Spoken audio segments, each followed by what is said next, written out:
América, ha estado en Brasil, ha estado en Ecuador, en Bolivia, en Paraguay, dentro de Latinoamérica también en Cuba, en México, ha estado en Colombia, también no ha venido a Argentina y por eso básicamente no viene tampoco a Uruguay, pero lo cierto es que está realizando una nueva gira y en este caso llegó a Chile y después partirá también a Perú, eso será el jueves. Pero ¿cómo viene esta visita papal a Chile? Vamos a recibir a Clarisa Muñoz, que es periodista del programa Mucho Gusto de la televisión chilena, para conversar sobre esta visita. Clarisa, ¿te tenemos por ahí?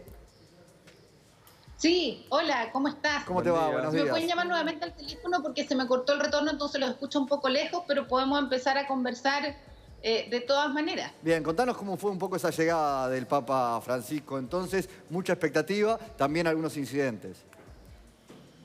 Sí, mira, la prensa internacional la ha calificado como una llegada un poco fría y es verdad que si lo comparamos esto con la venida que tuvo Juan Pablo II en 1987, hay un abismo de diferencia. O sea, el país que existía en ese momento era un país profundamente católico con una cercanía al 80% de católicos. Hoy día no se sabe exactamente la cifra de católicos que somos porque hubo un problema en el último censo que se hizo durante el anterior gobierno de Sebastián Piñera, pero se calcula que los católicos en este momento deben bordear el 40%. Somos, me parece, junto a los uruguayos, de los países más ateos de la región.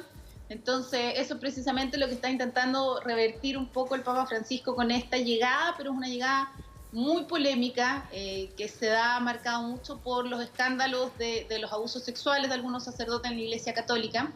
Aquí en Chile tuvimos el caso de Fernando Caradima, que era un cura muy poderoso, que pertenecía a un sector muy rico de la sociedad chilena. Era una iglesia que recolectaba muchos ingresos para la iglesia chilena en general. Por ende, esos abusos se encubrieron y durante muchos años y salieron a la luz hace aproximadamente unos 7 años, diría yo, ya que se destapó el escándalo del cura Fernando Caradima, y eso provocó una crisis tremenda en la Iglesia Católica chilena, porque generó esta sensación de que no solamente los curas abusan acá, bueno, en todo el mundo ya está acreditado que hay cientos de denuncias de casos de abuso sexual. El problema es que en este caso en particular en la Iglesia Católica se encubrió y se encubrió durante años. Todo el mundo estuvo al tanto, los denunciantes fueron hasta las arcas principales de la Iglesia Católica sin tener respuesta. El cura ejerció hasta que esto se hizo público, tuvo la oportunidad de seguir abusando de otros jóvenes más cuando ya tenían antecedentes de que esto había pasado. Entonces eso provoca un quiebre muy importante entre la ciudadanía y la Iglesia Católica, no solo por el tema del abuso, sino por el tema del encubrimiento. Por favor, chicos, si me pueden llamar al teléfono para escuchar lo mejor del retorno, pero dime nada más. Perfecto. No, mientras vemos imágenes en vivo justamente de la presidenta Bachelet con el Papa Francisco, por esto que estás diciendo es que los atentados han sido tan violentos en la previa a la visita de Francisco. ¿Qué sucederá en estos días? ¿Hay temor por la seguridad del Papa? Es muy difícil que le ocurra algo al Papa, en realidad, porque los ataques que han habido en realidad han sido ataques menores, ataques a iglesias pequeñas. A mí me tocó reportearlos personalmente y el daño en las iglesias ha sido muy poco.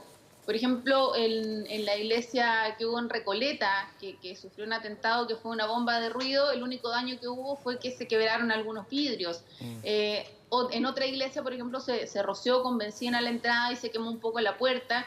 En otra iglesia hubo un pequeño explosivo que también generó solamente quebradura de vidrios. Entonces yo diría que estos atentados, más que provocar un daño real, apuntan a generar un poco este ambiente, esta sensación de que se rechaza por algunos sectores la venida del Papa. Incluso dentro de los panfletos que se entregaron es que eran grupos que reclamaban contra la moral impositiva de la Iglesia Católica y terminaban con una amenaza que decían, Francisco, las próximas bombas serán en tus sotanas.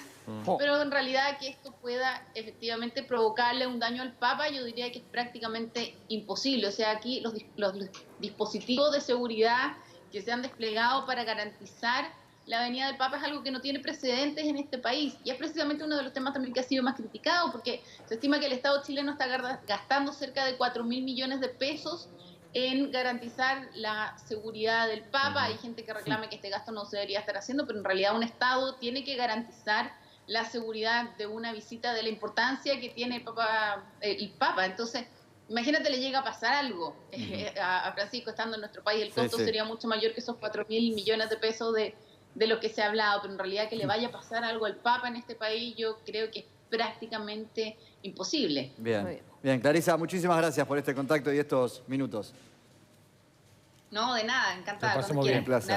El Papa va a estar hasta el jueves en Chile, va a estar en Santiago, en Temuco, en Iquique, de ahí se va a Perú, y la misa más importante que hacen en Chile es la de hoy en el Parque O'Higgins, que calculan que van 600.000 personas. Impresionante. Cerca de una decena de millones de dólares es. Porque lo dijo en pesos chilenos que tienen tanto cero que complica la vida. Ah, sí, claro. Son como 400 pesos chilenos, 500 pesos chilenos por eso, son cerca de 10 millones de dólares por ahí que costó este viaje, preparar este viaje del Papa. Muy bien, vamos a seguir con otros temas. Va a estar con nosotros el intendente de